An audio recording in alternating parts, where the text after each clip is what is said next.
BPI Sports has always been a massive supporter of natural bodybuilding, so it only made sense for us and them to partner up.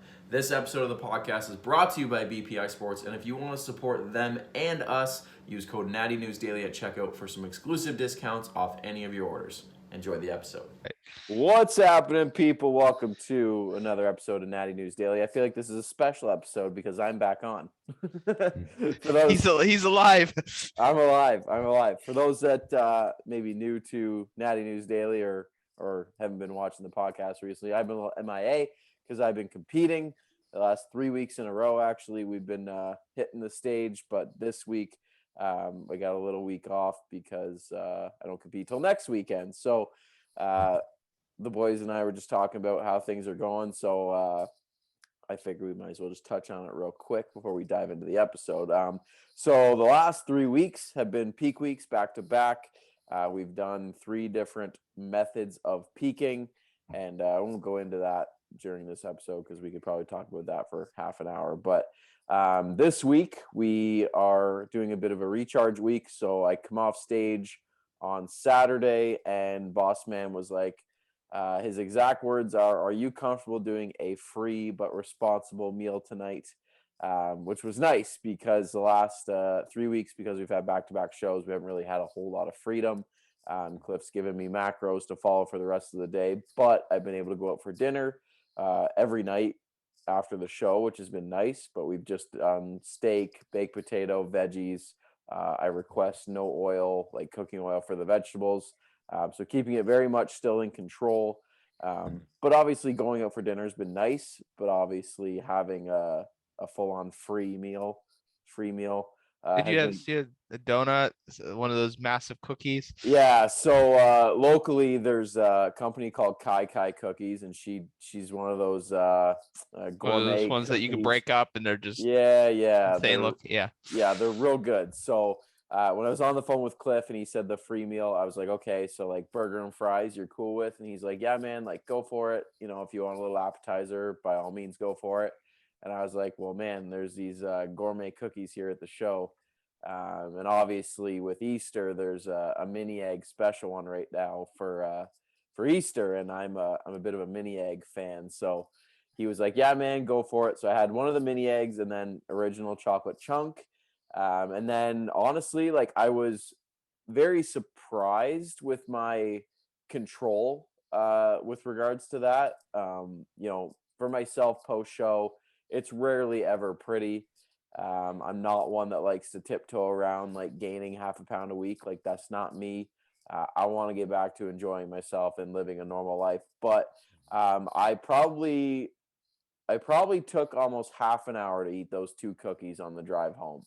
I really just enjoyed it. And we stopped at Krispy Kreme donuts because Carrie, my wife, is a donut fan. So we kind of just enjoyed that together, which usually I would stuff those cookies in my face in like 30 seconds. But like half an hour, I would say, to eat 2 cookies, which for me like was an accomplishment, as weird as that sounds. But for those that compete, you could probably attest to that feeling of like not having control when there's, you know, desserts around or treats around or post show. And for me that was a win, which is cool.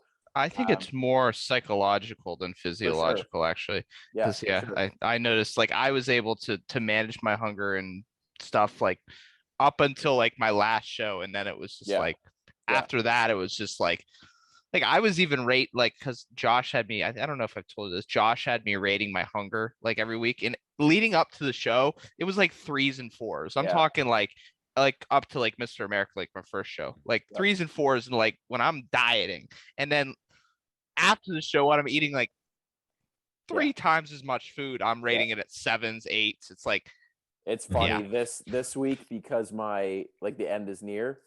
My food focus, my hunger, my just desire to eat, because I know I am like days away from being. You don't give a fuck. You're just like, I don't care. I'm telling you right now, it's doing this. Oh, is it doing that? Because I can see the finish line. The last 3 weeks, man, you could put anything in front of me, I wouldn't give a shit.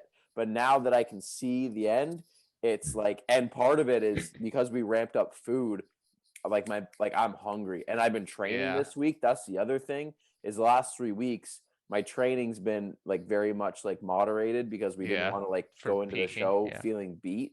But this week, because I have this interim week, I've been going ham and loving it. But I think that's also revved up my hunger, which is interesting. Yeah. But anyways, so I had the 2 cookies. It was about a 2.5 hour drive home. So we landed home around 4. We had dinner reservations for 7. So I was like, you know what? 4 o'clock. I had 4 ounces of chicken left from the show that I brought. So I was like, I'll eat that. And I had like 2 chocolate caramel rice cakes, which you guys at the show saw me have. And that was it. And then we went out for dinner, burger, fries. We split like a salad and stuff. And I was good. And I woke up the next morning, baseline 156. And I've kind of held that all week. Tomorrow, Thursday, I check in with Cliff to devise kind of the next few days. And then we're doing the rapid backload again, which you boys know what that looks like at the finish line. Magical. So we're going to come into the WNBF show next weekend looking like a unit again, which I'm stoked about. But anyways, hopefully quite the posse, right? Should be a good amount of people coming to that one. It's gonna be a crew. Yeah, I'm stoked. And the afterwards with you guys, I'm buzzing. I'm buzzing to train on Sunday. I'm buzzing to go out celebrate Saturday night. I'm ready to like just be in that moment, you know, like the feeling of meeting you guys in person last weekend there.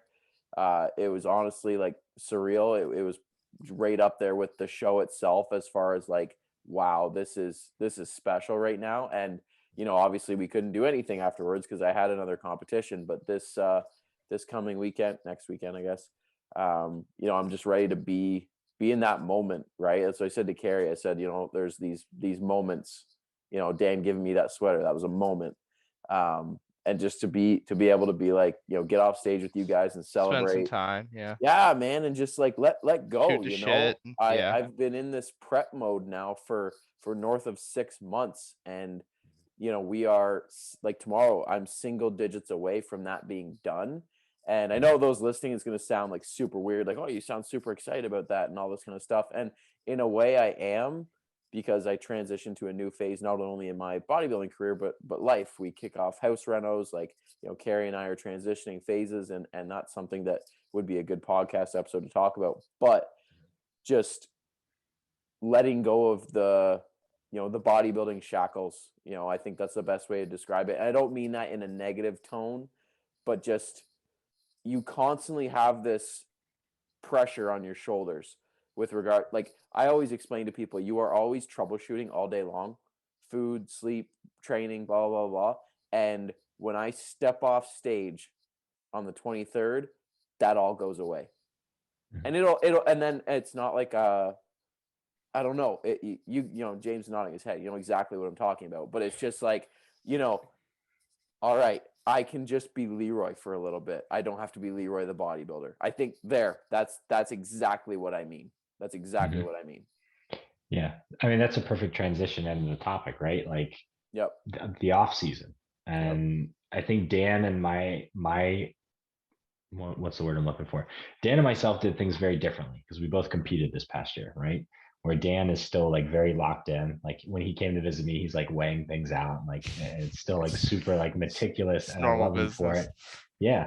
Where like I feel like I had that original, all right, I've seen my weak points. I'm super motivated. I'm going to like crush it, devising all these like crazy intricate, like I had a macro cycle planned out for the whole year of different phases of weights and things I was going to weigh and then mini cut.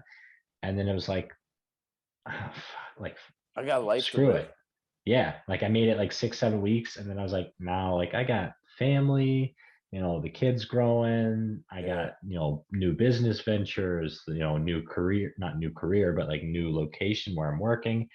And it's just like your priorities change, and that's okay. And I think that's the big thing that a lot of the people need to realize is that it is okay to take either my approach or Dan's approach, so long as you're comfortable with your life decisions and the way that you kind of approach that. Right. Yep. So for me, it wasn't worth like sacrificing for what the eventual goal of like 3 years from now being on stage. Like I'm still making progress. Am I making 100% of the progress I could be? No. Am I making like 80? Yeah, it's probably going to be good enough for me. I'm okay with that. Yeah, and I mean, even for me, who's a little more, I'd say, I don't know how you'd put it, but meticulous. Like in the off season, if I don't have, if I have access to a food scale, I'm gonna use it every single time. But it's like if I don't, if I want to go get a meal out, perfectly fine. I'm gonna track it, but I'm gonna eyeball it. I don't need a food scale every single meal. It's like, it's not like I have a deadline that's, Yep. like imminent that, if I miss macros or whatever by X%, like that can affect my look like in a few weeks. Cause, but in the off season, it's like, I hit my macros basically to the exact what I want. But if I have a meal that's like guesstimated, it's like, okay, maybe it's up 5-10%, whatever. Yep. I think the commonality that you'll find is, for the three of us and for anybody that's been doing this for any significant amount of time, is the habits that we have. All three of us, anytime we eat something, it's likely going to have some source of protein, whether it's a lean meat or a protein shake or a protein bar or a steak or a ham sandwich, right? At some degree, there's going to be protein, and that's just in us. I don't. Oh yeah. I can't tell you the last time I probably ate something that didn't have some source of protein, right? It's just habit. I think back to feel like a meal. I think back to growing up, and I would just have meal of like just pasta, and now I'm like, that's not a meal. Yeah, you're like, what is that? It needs chicken. All it needs is chicken. Yeah, chicken that's pasta. right. That's right. And that applies to training and stuff like that, right? Like we're all gonna train in some form or another, probably bare minimum 3 times a week, if you're busy. But like I would say average across, take James for example, 3 years, you're probably averaging out 4 to 5 times a week. Like that's not gonna change. Yeah. Right. And I think that's where everybody can kind of fall into,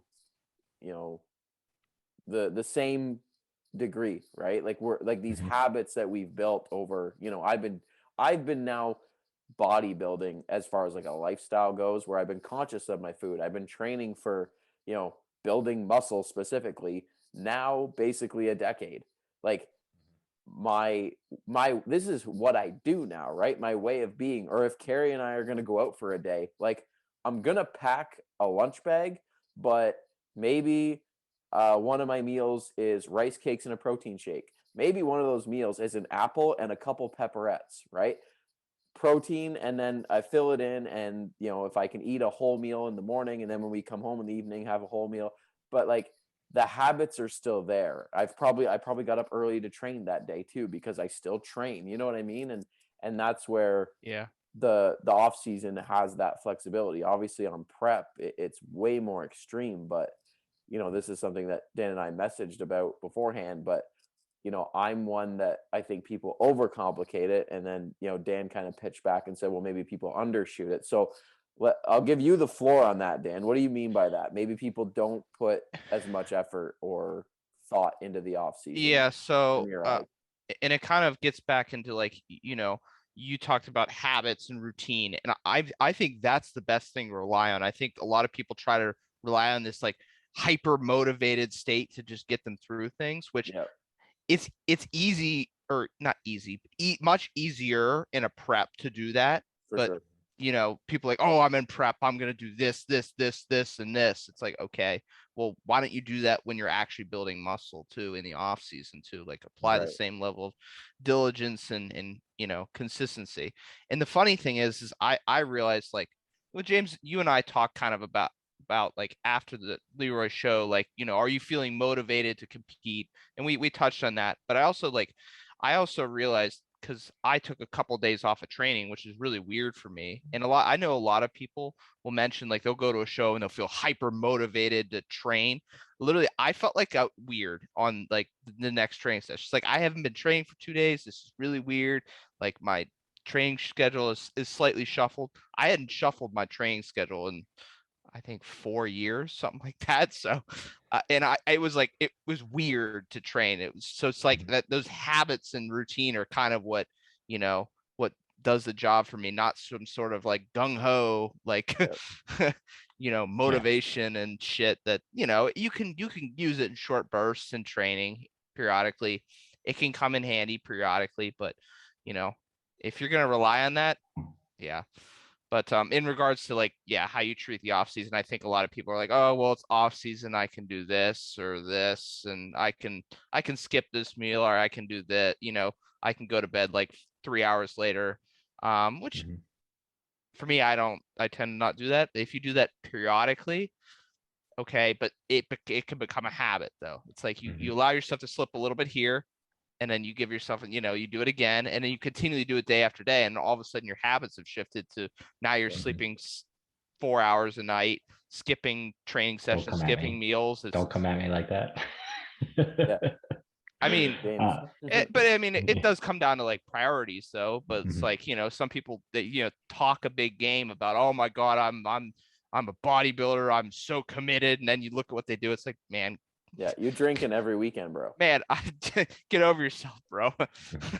Yeah. Well, I think too, you're right, where it's like once you get started down that path, it's hard to pull back. So I have a couple clients where this is something we work on, where I'm trying to instill flexibility in them, because like a rigid lifestyle just will not work with their work schedule and their lifestyle and things like that. But they don't understand that like flexibility doesn't just mean giving all the time, right? Yeah, it's flexibility not eating out and doesn't mean no structure, right? Yeah, it's if you're gonna give on this day by like going out and having drinks or having an unplanned meal or skipping a workout, that means like you have to balance that on the other side with more like strict and being more regimented on other days that you can't. You have to find, you still, if we're doing 80-20, it's still, you still have to get the 80, right? Like it can't become now all of a sudden 70-30, 60-40, 50-50.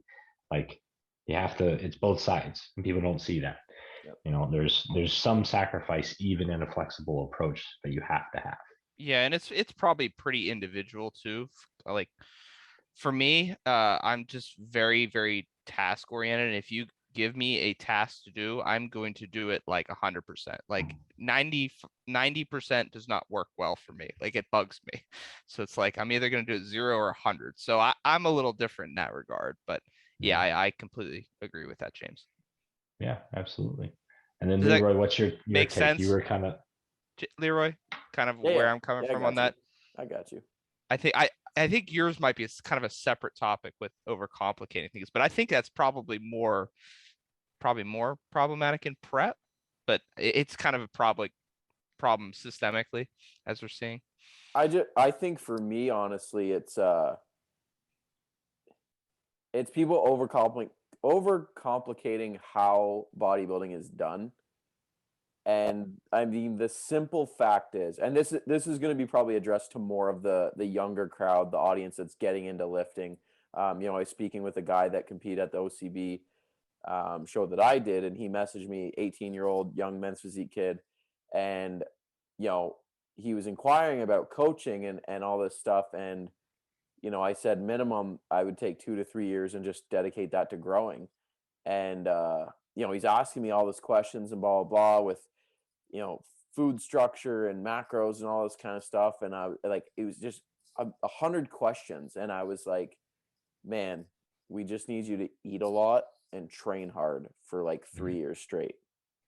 And I guess that's kind of what sparked this idea in my head is, there's so much information out there with regards to like training and nutrition but all the intricacies of it, which I think is problematic, especially for the younger crowd coming up when whether they're following people and they're trying to, do what they do and stuff. We've talked about this with equipment before, and people being like, oh, I don't have access to all the prime equipment or all the mag grips. Like, how am I possibly going to grow? And I'm like, dude, you got a barbell and some dumbbells.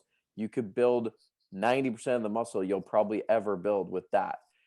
And that can then transition to nutrition, where it's like, especially the younger crowd. Go ahead. And if you talk to them and you say, hey, if you get 1 more hour of sleep per night, you'll get 4 times the gains of all that you're obsessing over right now. Yeah, but they're like, I want the newest pre-workout, and I'm like, dude, I want the newest coolest thing. Right. Yeah. So that's my biggest thing. No, and I've gone through phases the last year or two where I've felt myself fall into that. right? I'll give you a prime example. So I am, close with someone like AJ Morris, right? And that crowd that trains at Ultraflex. And for those that don't know, Ultraflex is a massive gym in the UK, and they've got everything. They've got every piece of equipment. They've got every adjustable handle, every machine. It's dope. It's a mecca, right? And I catch myself. I caught myself. I'm over it now. But I catch myself looking at that gym and being like, man, if I had that stuff, like imagine the physique I could develop, right? Or if I had X supplement sponsor that I had not just a protein and a pre-workout, but I had a GDA and I had a sleep aid and I had a cortisol support and I had blah, blah, blah, blah, blah. Imagine how much of a better bodybuilder I could be. And I would feel this like no wonder, like I'm not going to look like them, or, if I'm ever against them on stage in a couple of years, like because they've got that gym and those supplements and blah, blah, blah, and they've got NutriFast food delivered to them. And I'm just over here cooking in my kitchen. Like, and then I'm like, whoa, whoa, whoa, whoa, whoa. Slow down, Chief. And this gets back to my whole point is that, like, I bet if I just really ate really good and trained really hard and, like Dan said, slept probably a reasonable amount of time every night, I'm going to be just fine. And eat, train, sleep. That's like 95% of the way. Dude, that's 99.9 of it. Yeah. And that's where people get lost. I would argue that having minimal equipment over these past couple of years has made me a better bodybuilder. I now, agree. like, again, being like stuck in my garage, because being stuck in my garage has done me wonders. Yeah. Like, yeah, you have like your gym started more simple. Now you have some like pretty advanced stuff, I'd say, right? And like same with mine. Like now I have the functional trainer, so I can do cable stuff where I couldn't before. It was just all barbell dumbbell. So like, yeah, it's nice to have like some of those things. But when you have like 1,000 options, I feel like myself and my personality would be like, well, what if I do this, like this, and this, and this, and this, and then I'm like, if I have one leg extension machine and I have my leg press hack squat and I have a barbell, I know what my leg days are going to be. I'm going to have one hinge dominant day. I'm going to have one squat dominant day. And I'm probably going to like destroy my quads with my leg extensions and my leg press, right? And that's it. And I become very, very efficient with those movements because that's all I have. So now I'm getting more out of every single rep because I'm so familiar with the movement pattern versus trying a V squat and then a linear hack and then a pendulum squat, and a reverse band, and a pause, it's like superset. Yeah. Yep. Just get real freaking good at like the simple movements, and whatever those simple movements are, it can be up to you, right? Like it doesn't have to be a barbell squat because I know some people don't like it. It can be a hack squat, it can be a leg press, but like I feel like in your rotation, you should have standards that you use that you're good at that fit your body.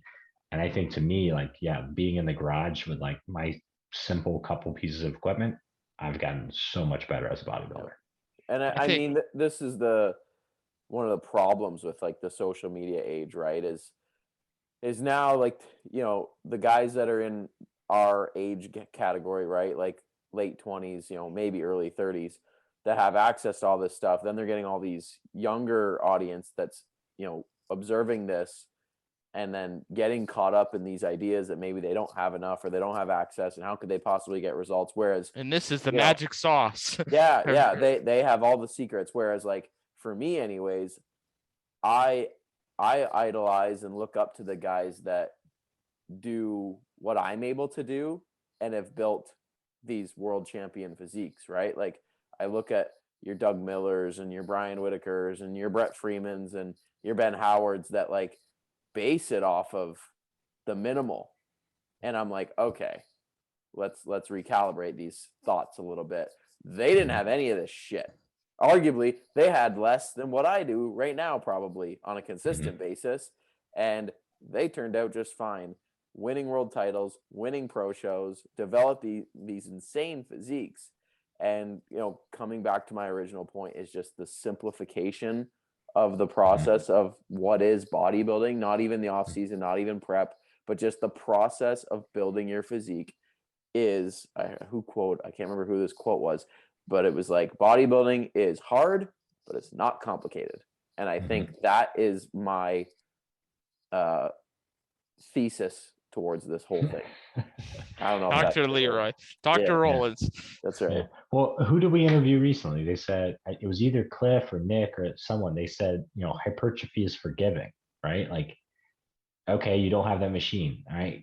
You just got to train your muscle some other way, right? Yeah. And who knows what the perfect way is? Nobody knows that right now, but like do something and then you're still progressing. And then the rate of progression is dependent on probably 18 other factors. But it's still like you're not losing gains so long as you're showing up at the gym and doing something. It's like physically impossible. Yep. Yeah, and I think it was Greg Bremick commented on your post about glutes for days, and I said it's funny how you can squat mid 400s for reps, high bar, like. Yeah. I think honestly, I'm a prime example of how simple shit can be over a long period of time and what that can do, right? Like when I posted the transformation photo from 2019 to now, like what I did between those photos. Lockdown basically started almost immediately after that. Yeah. Dude, I was deadlifting and squatting cement stones off my truck. Like I love that. In the snow. In the fucking snow. With your dog harassing you. Yeah. But like, I mean, that's just it, right? And I think part of me, and then there's also the other side of me, which call it a chip on my shoulder, call it whatever you want, but it's like, man, I'm gonna do this with like the bare minimum, right? I'm gonna show that I don't need an ultra flex or I don't need all the fanciest equipment and all this kind of stuff. I'm gonna do it with the basics. And I'm going to get it done. And I'm going to develop a pro level physique and I'm going to compete at a high level. And I want to be a prime example of like, man, this just takes work and consistency and you don't need to, overthink it. Right. Yeah. But, so devil's advocate, right? There's two sides to that. You don't want to overthink it, but you do need structure. And that's something you did have. Right. So yes. for the listeners that are younger, he's not saying like, just go do like 40 sets of curls and just like work hard for the sake of working hard. Right. Like work hard within a basic structure and maybe don't stress yourself out about the grips you're using, the optimal nutrient partitioning body fat, because you can't measure that. And like, what my genetic blood potential is every minute. Measuring your blood, all those little things where it's like relax, right? Like and I say that as we're all wearing blue light blockers, right? But like there's certain things that are totally I just caved and finally got them because you guys have them. But it'll probably earn me an extra half hour sleep though. I probably get to sleep about a half hour earlier, I'd say. So I'm rocking toe spreaders now to try to fix up my feet, knee, hip, upstream, all that good stuff. Don't make me deep dive in that. Don't make me deep dive in there. Okay, give me the quickest answer. Is training barefoot better or no? I think there are benefits in some regards, but I don't like the fear mongering that goes into a lot of the channels, and I won't name specific channels around like if you don't train with these specific shoes, you're gonna have like foot cancer. It's like, shut up. Like there's no research to back most of the claims that are made about it, but like I do agree with like, all right, you might have a slightly better like surface area if you're using garbage shoes to train in, and you might have a better like proprioceptive feel with the ground, which may help with certain things. But like links to like shoes and bunions and plantar fascia and all that stuff, like very low correlation, if anything, and definitely not causative at this point with the research. So I don't need to order barefoot shoes? You don't have to. Just lift in your socks or get like a regular wide shoe or whatever. All right, you just saved me some money. Perfect. I'll save those topics for a different one. You don't need me ranting on here to finish this one out. Perfect. All right, boys. Closing thoughts. We're getting ready to come up on time here. Is there anything, Dan, you want to add to this topic? No, I think we covered it well. Peeled it apart a little bit. Yeah, I think it really made our point. That what the most important things are, and what is actually the most impactful things to your physique, not these magic little tricks and tips, which can help, Can be Yeah, useful. for sure. And I mean, at the end of the day, if you I know you have those little prime handles. I know you like them. Yeah, I do like a good prime handle. But at the end of the day, but if you like didn't have it, it's like, yeah, if I didn't have it, my back would still be now arguably my best body part. Yeah. So I think the big thing is these things are luxuries, but not necessities to bodybuilding, right? Ooh. So if you have the ability to do them, yeah, by all means, chase after it. But it's not required and it's not worth your stress, right? Yes. So if you have the finances, if you have the atmosphere to do it, if you have the lifestyle to do some of these more meticulous things, like Dan said, right? Like, yeah, by all means do it, but don't force it on your life or your bank account or all these things that you just can't make it work because it's not worth it in the big picture. That's a really good point, James. I say we close it out right then and there. That's beautiful. Got it. All right, people. Well, Perfect. if you enjoyed this episode, then you know what to do. Give it a like, subscribe to the channel. This one will be live on YouTube, so everybody can access. But for those of you that want more content, exclusive content, expert interviews, back when with Brett, obviously, my show day videos, those are all on nattynewsdaily.com. Link below. Subscribe to that, and we're continuing to grow that outlet of information for you guys, and putting out the good stuff. So we appreciate all the support, and thank you again. We'll see you guys in the next one.